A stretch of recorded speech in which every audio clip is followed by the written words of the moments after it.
primer lugar, quiero agradecer a Raúl, al doctor Rodríguez, por dos motivos. Por haber confiado en poder transmitir mi experiencia, mis conocimientos a los alumnos de IESPA, por haberme traído acá, poder estar con ustedes, donde me encuentro con mucha gente conocida. Y en segundo lugar, también al administrador general por permitirme estar en esta jornada. Vamos a hacer un repaso un poquito histórico, nada más que anecdótico, para poder entrar en el tema de la definición de la planificación fiscal. Buscando algunos antecedentes, encontré un viejo libro, no tan viejo, pero viejo para los acontecimientos, del doctor Vázquez Pitts, que habla sobre los paraísos fiscales. Y acá me encuentro, cuando él hace una evaluación de los antecedentes históricos, con algunos datos significativos. En los habitantes de Gran Bretaña, alrededor del año, en la Edad Media, 1300, 1500, decidieron tapiar todas sus ventanas para evitar tener que pagar el impuesto a las ventanas de los edificios que estableció el Reino de Inglaterra. También leo, no sé si serán personajes reales, pero transmito lo que dice el profesor Spitz, que Iván Ivanovich y su vecino Boris se detestan mutuamente.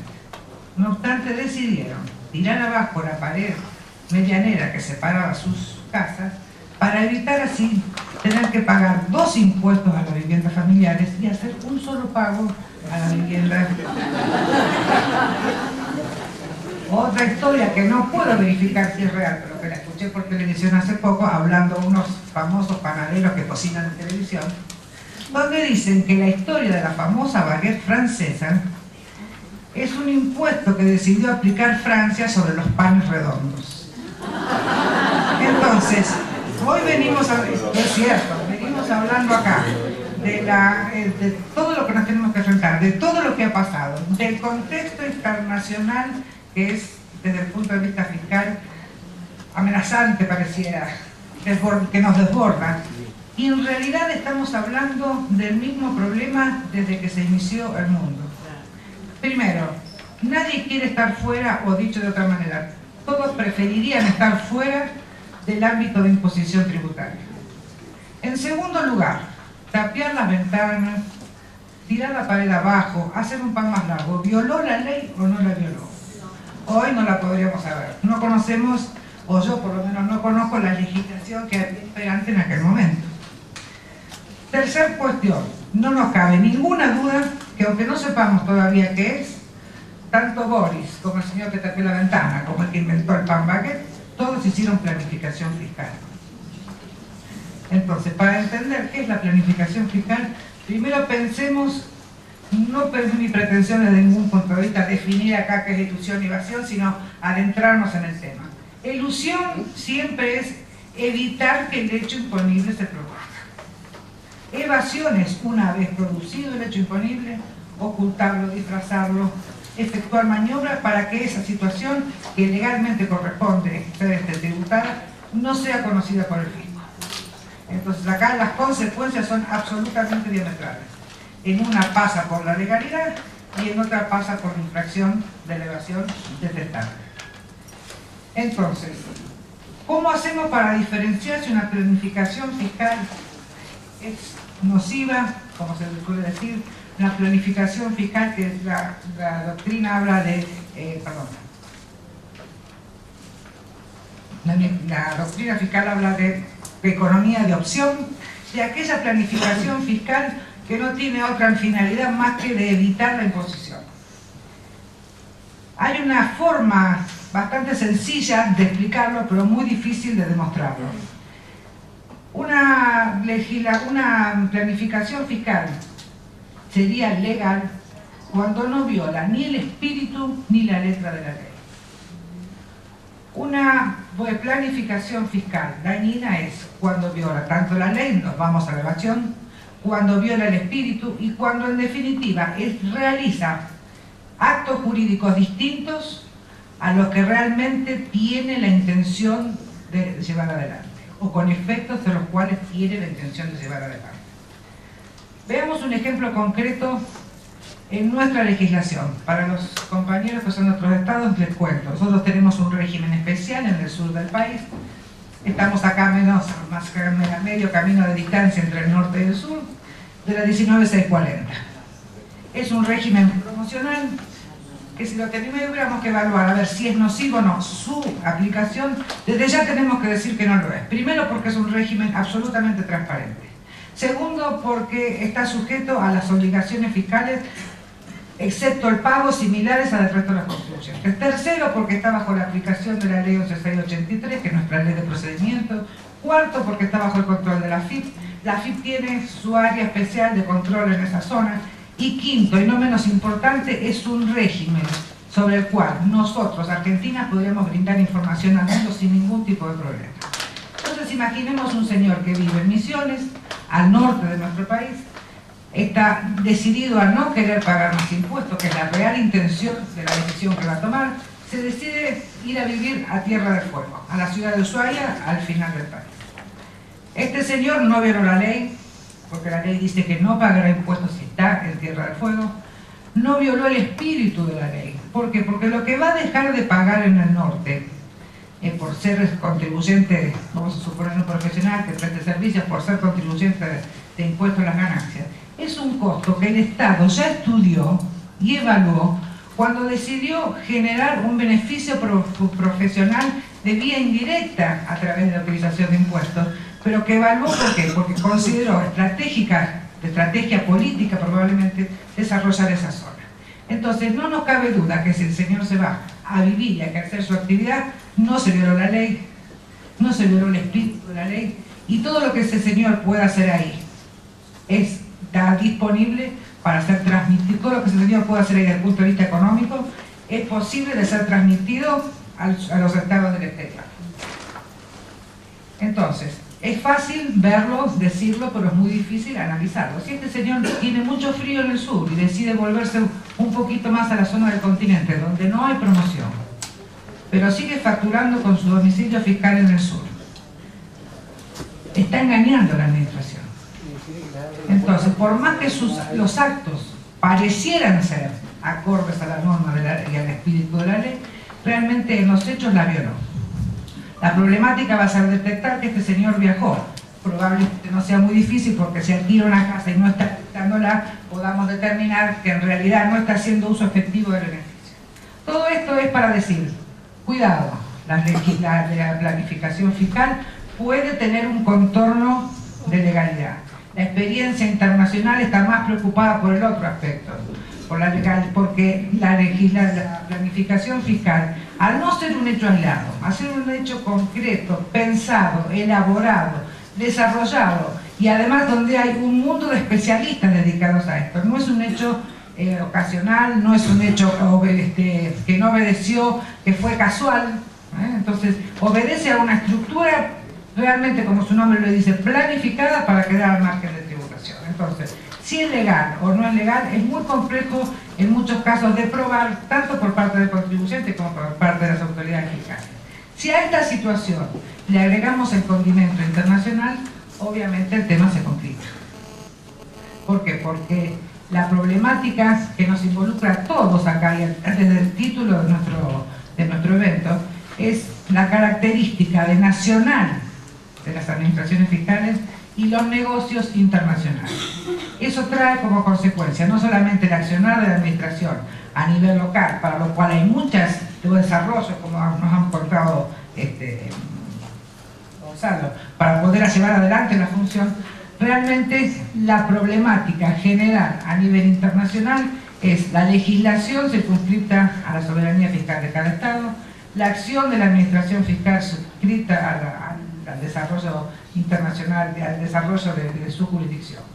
Entonces, frente a estas situaciones, ¿cómo se defienden los Estados? Los Estados se defienden de varias maneras, mediante modificaciones en su legislación interna, a través de disposiciones concretas desalentadoras, regímenes internos de información creados por la administración fiscal, fiscalidad, por supuesto, control, y se defienden también con todas estas herramientas de cooperación internacional, herramientas de alcance internacional que no son otra cosa que favorecer al Estado que tiene la problemática del ejercicio de la actividad administrativa de otro Estado en provecho propio. ¿En qué lugar está plantada la Argentina en relación a la planificación fiscal? tenemos que analizarlo desde dos puntos de vista. Desde el plano general y del plano particular. Me voy a referir específicamente al impuesto a las ganancias, porque obviamente es el que mayores dificultades trae al momento de determinar o de flagelarse a través de la planificación fiscal nociva. El primer punto, y acá tenemos una serie de normas, que no obstante que las voy a nombrar en función a este carácter de general o particular, son más nuevas y algunas muy antiguas. De carácter general, la ley 11.683 nos brinda la posibilidad de utilizar el concepto de realidad económica. Perdónenme que yo seguía hablando, sigo mi papel, pero me olvidé del PowerPoint.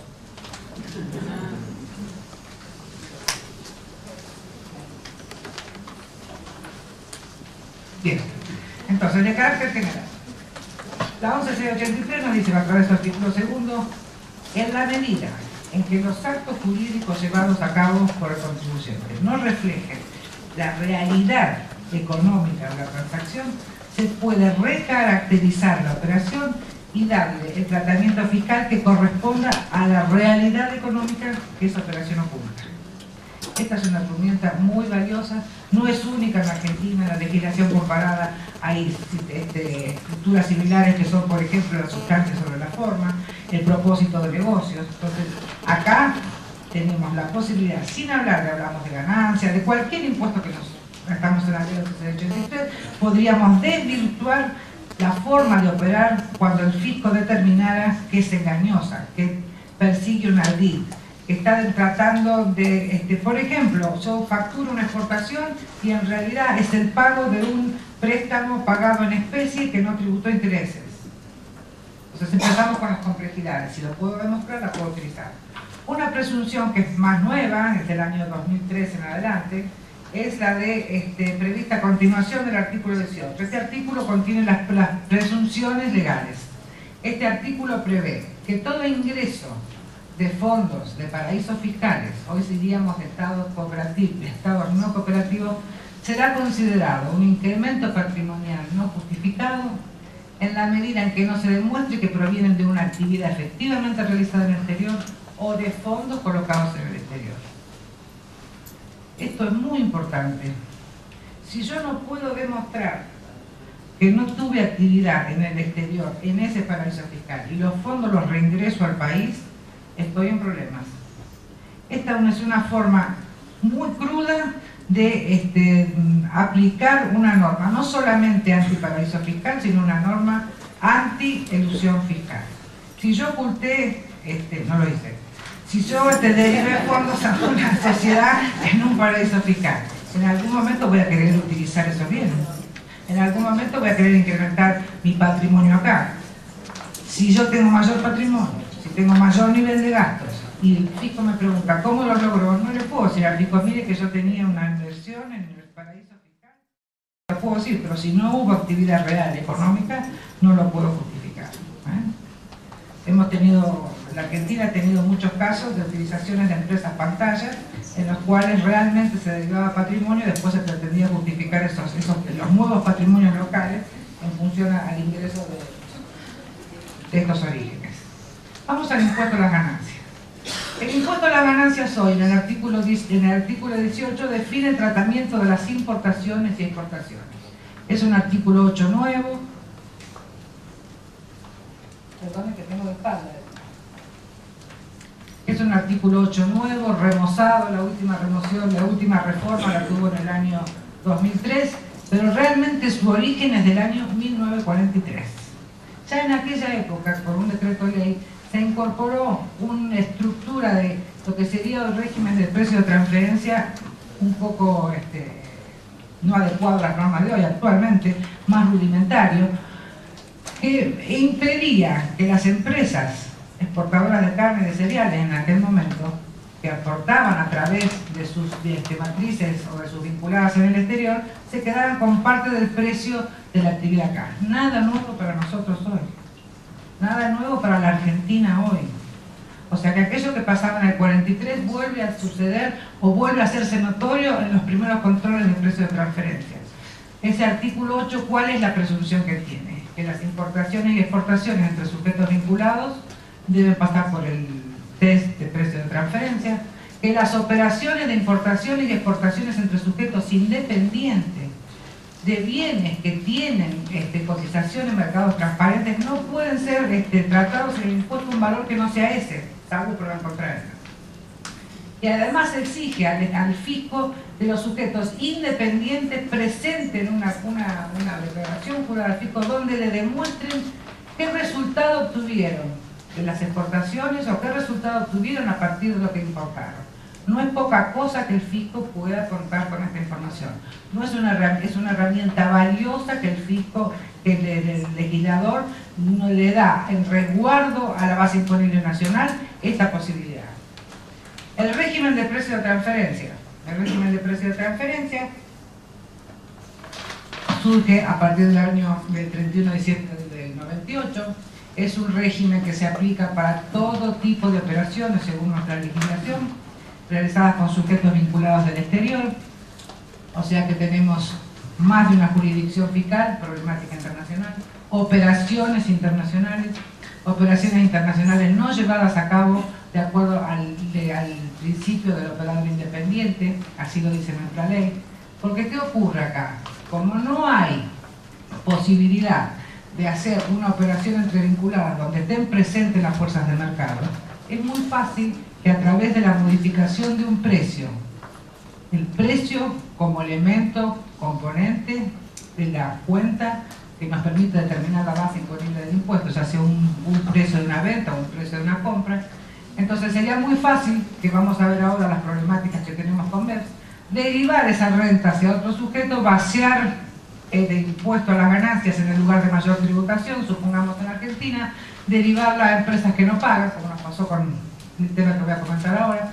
Entonces, esta es una lucha que han tenido todos los estados. Argentina se adhirió al modelo de OCDE, Argentina incorporó su legislación al modelo de OCDE y además tenemos para los que no conocen el tema, es una primicia, tuvo un invento industria nacional. El invento industria nacional fue la incorporación del sexto método.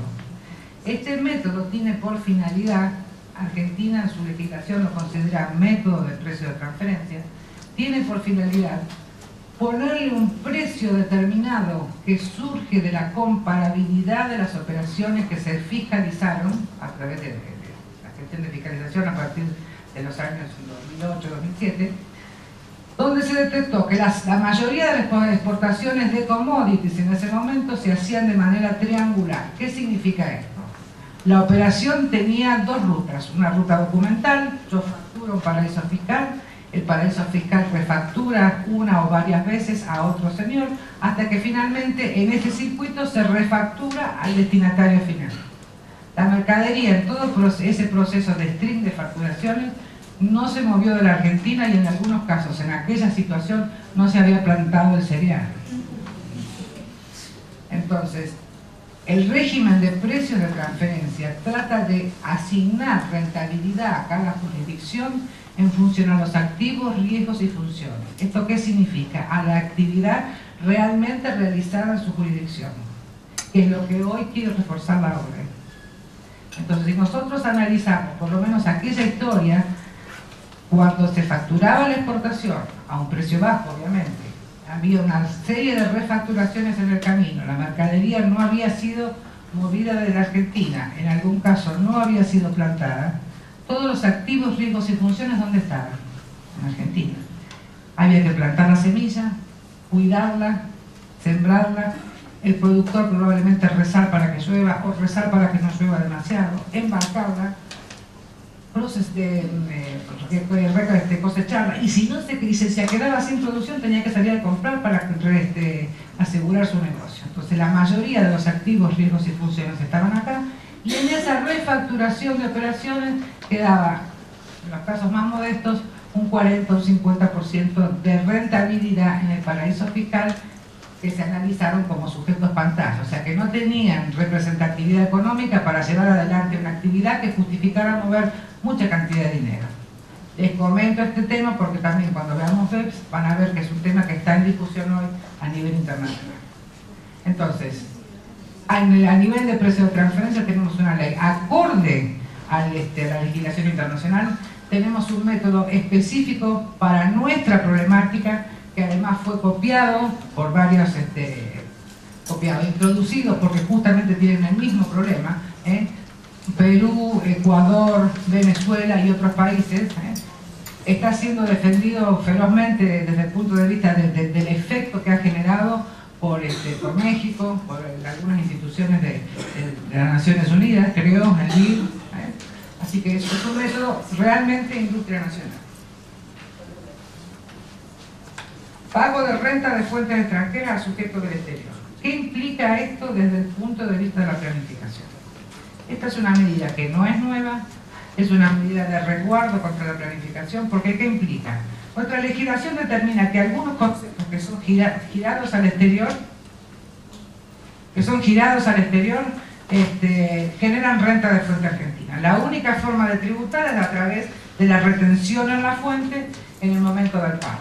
Entonces, ¿cuál es la norma antielusión? Cuando se paguen estos gastos desde el punto de vista del sujeto argentino, que son rentas argentinas para el sujeto del exterior, no los puede deducir el sujeto argentino hasta que no estén pagados. En el momento del pago se produce la retención. Entonces, recién en esas condiciones se produce la coherencia entre el momento de la deducción por parte de un sujeto y el momento de la gravabilidad por parte de otro. ¿Qué podría ocurrir si esta norma no existiera? Genero deuda con una empresa vinculada, donde fuera, en un paraíso fiscal o no. Como es mi matriz o es mi vinculada, no me va a reclamar los intereses si no se los pago. Deduzco intereses, sigo generando deducción de intereses. Nunca se genera la renta, nunca se genera el pago de ese interés. Si no estuviera esta norma, no estuviera previsto que no lo puede deducir, sino cuando se pagó quedarían todos esos intereses, que son renta de fuente argentina para la empresa del exterior, sin gravar. Entonces esta es una norma que no es nueva, es para todo tipo de renta de intereses. Si viniera un artista, es lo mismo. Viniera un artista que tiene su derecho de actuación en manos de un sujeto en un paraíso fiscal, por ejemplo. Otro tema que no es poco significativo, que también se está discutiendo en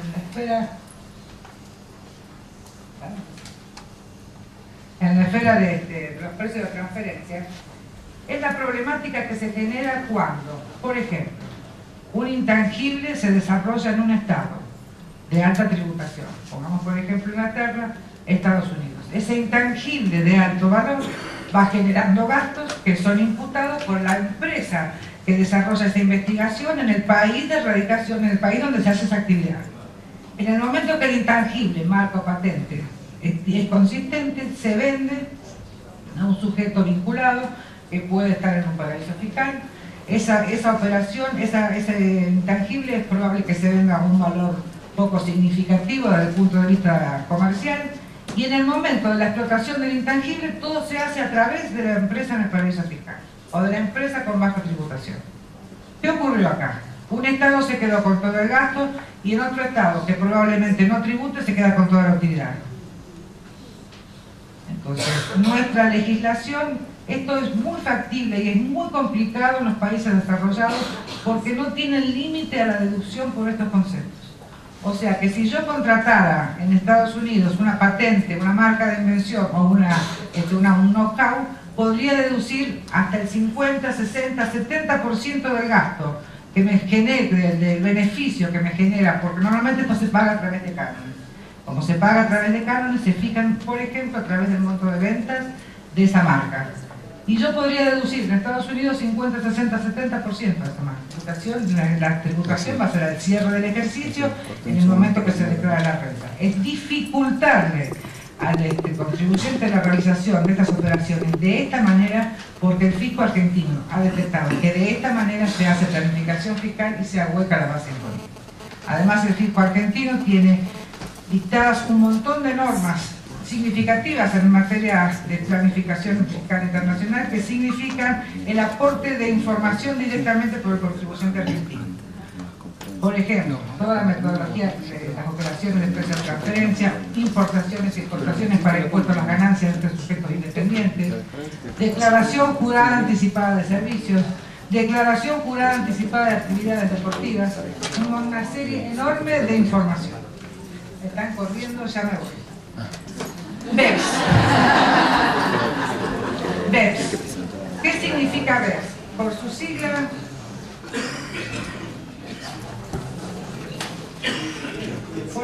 en inglés, Plan de Acción contra la Erosión de la Base Imponible y el Traslado de Beneficios. Hablo demasiado y me entusiasmo, pero bueno, ustedes acá en el PowerPoint tienen todas las acciones. Pero vamos a ver de qué se trata. Acá tampoco la historia es nueva.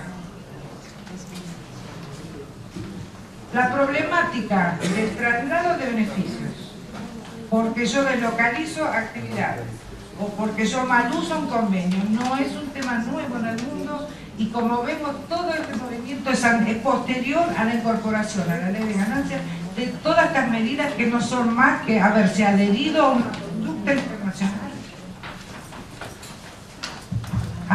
Argentina se adhirió a través de todas estas normas a una conducta internacional que era la lucha contra la planificación fiscal masiva, la lucha contra los paraísos fiscales. ¿Qué pasa ahora de nuevo para que volvamos a decir? Tenemos problemas en la aplicación, en la evitación de la doble imposición. Tenemos problemas en la aplicación del precio de transferencia.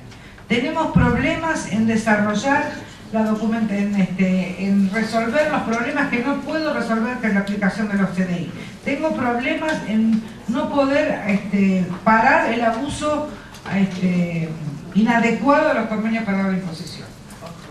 Entonces, ¿qué ocurre? En la reunión de San Petersburgo del 2013 del grupo del G20, detectan toda esta problemática, ven que o no sirve o hay que adecuarla o hay que mejorarla o hay que adaptarla a las nuevas circunstancias. Es real, ustedes lo perciben, lo conocen, los negocios cambian día a día, las situaciones, la planificación y la capacidad de querer salir de la base tributaria de los contribuyentes y su inventiva es fantástica. Está muy enrolado en el marco de las actividades que se realizan en las empresas multinacionales. No es exclusivo, pero el grave problema está ahí, porque los negocios, vuelvo a insistir, son internacionales. No nos cabe ninguna duda la problemática de establecer quién paga cuando hay un señor que vende por internet en un país, emite la factura de ahí. La producción a lo mejor se hizo en China, el revendedor está en Japón y la mercadería está en un depósito de Taiwán, y después viene el producto con un avión que es de origen francés. Eso no es globalización. ¿A quién le cobro y dónde? ¿Y cómo esa venta que es internacional? Entonces, esas problemáticas hoy son las que están analizadas. Desde mi punto de vista profesional, de docente, diría, doctrinario, Argentina está en inmejorables condiciones para la lucha contra la evasión fiscal. Tiene una legislación fuerte, tiene una administración que ha demostrado interés en llevar adelante todas las medidas que sean necesarias para afrontar la problemática. Entonces, mi visión es que la Argentina puede desarrollar un control fiscal sin fronteras con éxito, y lo ha demostrado. Y a nivel personal, quiero decirles a todos que somos funcionarios del organismo, que el tema internacional asusta, porque nos desborda, porque no vemos, porque es costoso llegar a la información, pero el tema internacional no tiene más misterio en el control que la buena voluntad, que la intención de llegar a descubrir la maniobra, y obviamente la capacitación es una herramienta fundamental. Pero si no tengo la voluntad de encontrarlo, por más capacitación que tenga, no voy a ver siquiera la ilusión o la evasión enigma. Entonces, acá hay un punto central que es, la administración tiene los medios para hacerlo, nuestra legislación nos da los medios para hacerlo, y la administración tiene algo que es incalculable, los recursos humanos. Gracias.